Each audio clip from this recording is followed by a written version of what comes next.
So ayan po mga kabayan, dahil luto na ang ating ulam, adobong sitaw. Yes, pero maraming sahog mga kabayan. Kaya ready na rin si Tatay Romy para aming lagyan ng pagkain. Yes, kahit marami kaming plato mga kabayan, pero masarap kapag naka-budol fight.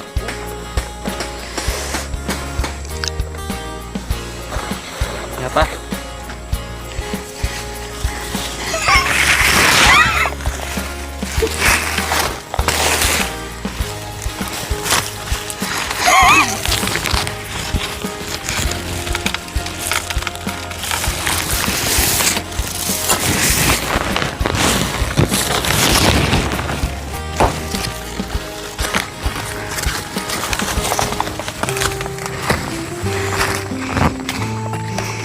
Ay po.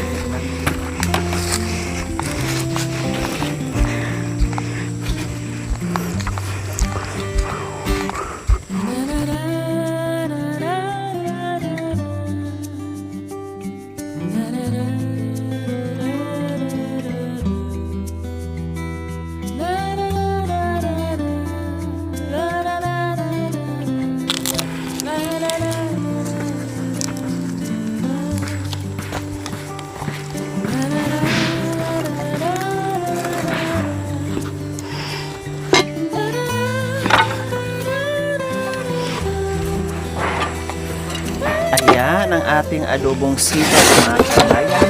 Simpleng ulam pero punong-puno ng pagmamahal kaya lalo siyang sasarap po mga kabayan. 'Di ba? Gusto pa naman niya sabaw daw. Kundi sinigang na yung mga kabayan. Panay naman kami sabaw. Kaya ngayon para maiba masarap ang kain. Hindi magsasawa sa putahe. Paiba-iba. Kanin! Oh, tawagin mo na sila. Kakain na kamo. Sabi mo sa kanila. Kakain na tayo. So, ayan po mga kabayan. Andyan na sila. Kami ay kakain na. Ayan. Meron pang maliliit na pakwan. Akala mong papaya. At saka yung tinimpla ng Diyos mga kabayan. Meron namang pichel. Pero ang pichel, hindi ko na alam kung saan. No? Pinaglagyan ng sabon. Amoy sabon na yung mga kabayan. Kaya, ginamit namin ay kaldero. O, diba? Yung isa kakain ng mga kabayan pero nagpahabol pa siya ng tabako. O. Woo! Maya na, kain na. Okay. So, talaga. O, sandok na tayo ng kanin. Whoop! Whoop! Damo siya. Tapos kwento na rin mo. Dite! Kakain na, magpahabol ka pa. Yusi. Dito, kalat mo. Kaibigan natin yan. Pupuchin. Pangalan ito. Miss ko yung pangalan ni.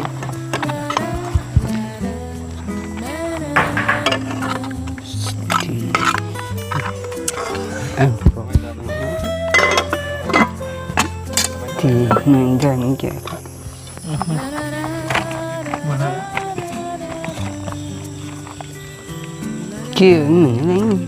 Ka! Nandito yung mic.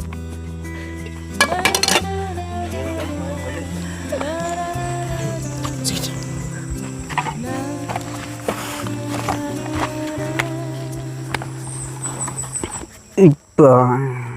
Patawarin mo kami, walang kasalanan. Nananalig sila sa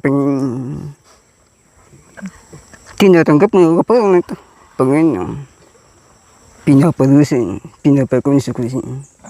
Tuloy ka, may malayag. Walalahad mo sa pag-usap-usapin, sa pawalis mo na pawalis, walang kasalanan. Iba. Let's get. Hallelujah. Hallelujah, amen. Oh, sige, kain na tayo. Pagpasensyahan ang ating simpleng ulam. Ito lang ang nakayanan. Patawarin mo sila.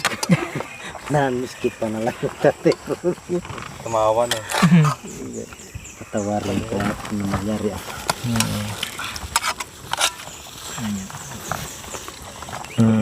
Minsan ba't nako. Kain po!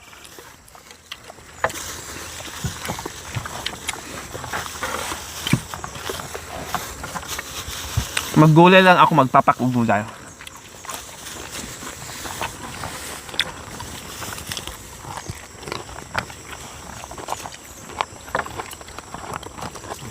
Pasensya na ha, ang taga ko hindi nakakain.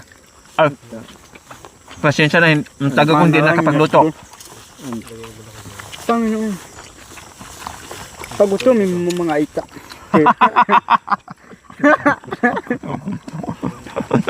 Hindi. Hindi ba dun? Nag-present. Pagutomin mo mga ita. Sa mga walang kasalanan. Patawarin ko. Mama, sutak, sutak, sutak. Nyaman mangan naman hutak. Nyaman? Ngayon lang ako nakaluto ulit, ang tagal na. Hindi ako nagluluto.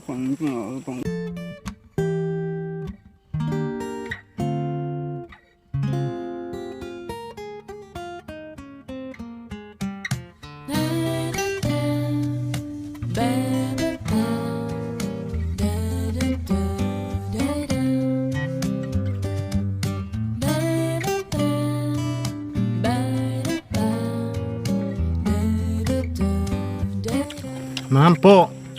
Mangan tayo. Kabakis. Lami daw kayo. Pagkado. Lami kayo. Kabayang. Kabakis. Pintas ko ti balas ang ti ngalbay. Kaya ako.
So ayan mga kabayan, kahit pa paano na hindi na tayo sana magluto, no?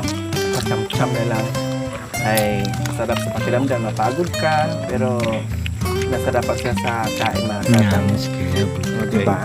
Ganyan lang. Pati ako napakain mga kabayan, pero pinipigilan ko. Gusto ko pa sanang kumain, pinipigilan ko lang po mga kabayan. Enjoy lang kayo ha, maraming pagkain, maraming kanin, maraming ulam. Patawarin mo kami sa walang kasalanan. Chi. Chi.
Ito siniso, nilinis yun, yung chibigta.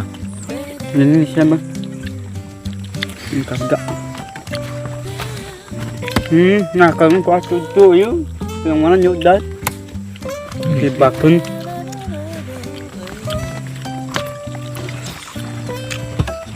Kanin kuya.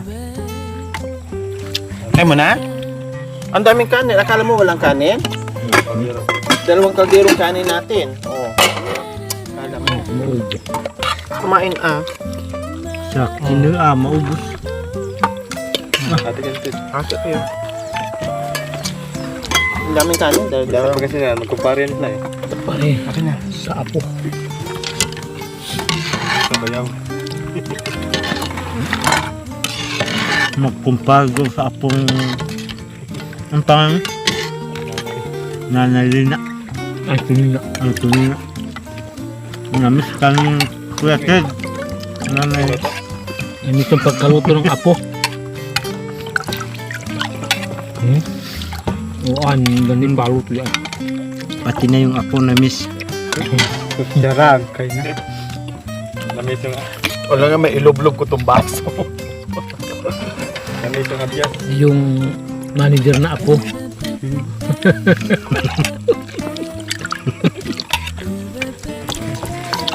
Tama. Sorry, kabayan.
Yung ano?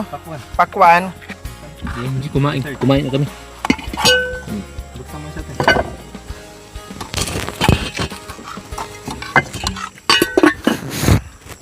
Kutsilyo! Kutsilyo! Bayaw mo daw. Wala doon siya nilalagyan ko. O, Diyos pa, akin na.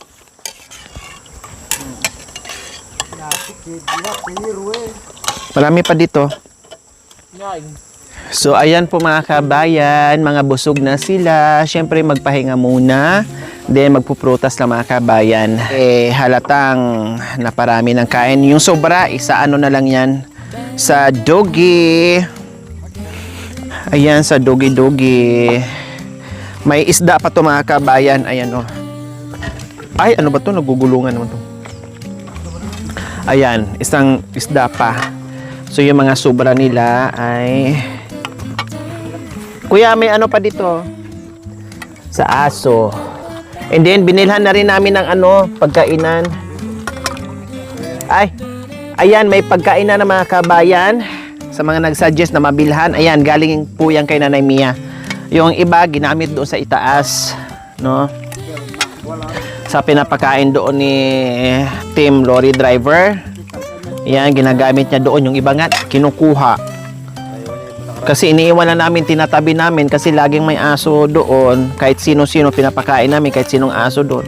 Kinuha yung pagkainan. Kaya bumili ulit. Ito galing to kay Nanay Mia. Ayan, ang pakwan. Akala mo kasing laki ng papaya. O, diba? Pahinga muna. Pahinga lang muna kayo. Relax lang kayo dyan. So ito, salamat po Nanay Mia in everything. Ayan.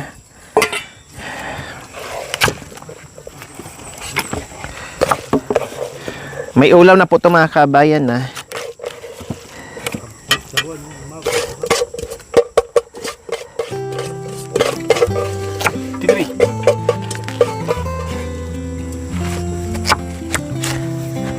O, halika. Oh. Kain ka.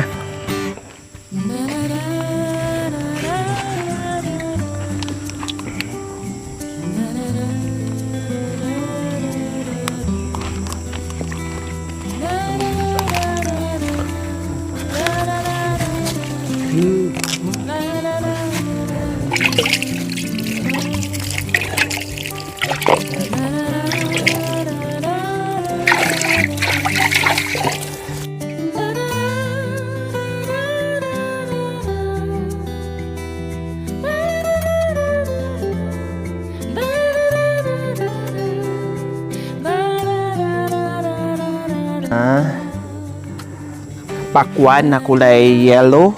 Ayan, matamis daw kahit maliliit mga kabayan. Matatamis daw.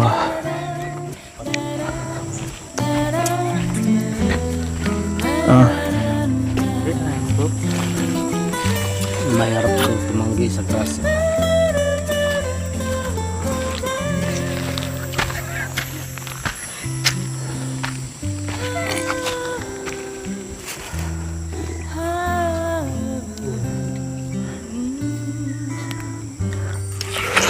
Mm.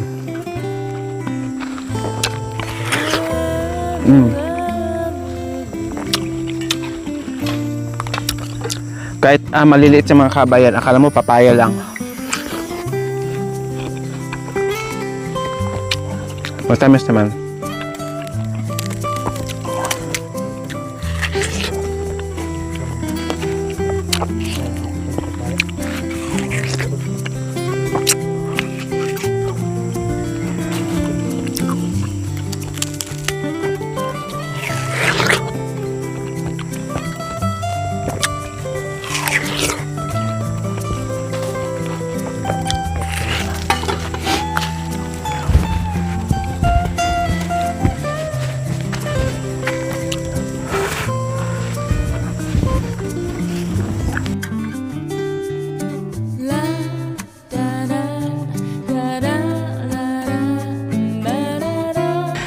Ano yan? Ano yan? De. Papaya. Papaya. Papaya.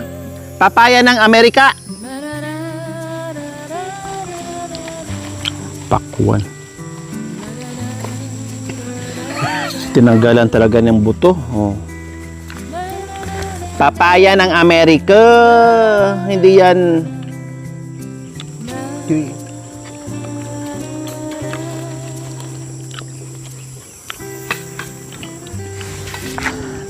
O, kumusta mga the boys? Pagod na o kaya pa? Ha?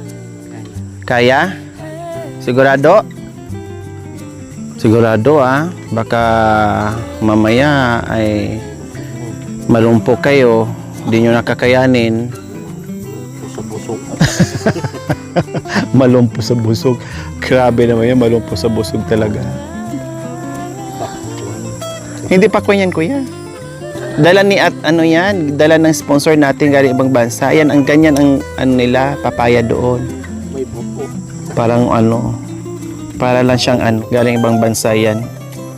Damis na no? Kahit maliit lang, no? Mayroon pa doon. Sabi ni Kuya Bintot kanina. Oh. Pipino, pinaragol.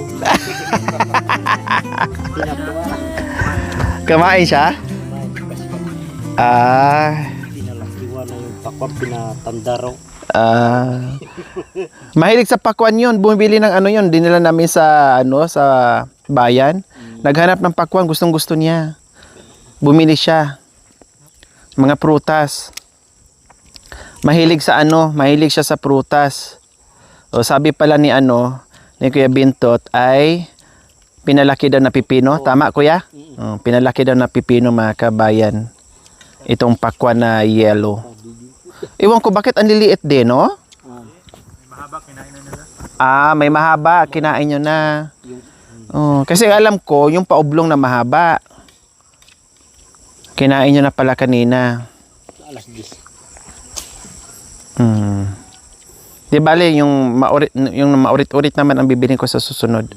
Masarap yun. Oo, yung mga malalaki. Bukas daw kasi sunod, wala na sila. Bukas, basta di makalimutan. Hindi makalimutan sa gising. Oo. Bukas, yung maurit-urit. Ilang piraso ba? Magyan na. Tapos lagyan ng ice para medyo masarap. No? Meron pa doon. Malikot ka na ako. Manabak. Meron pa. Nabsoy na? Nabsoy na?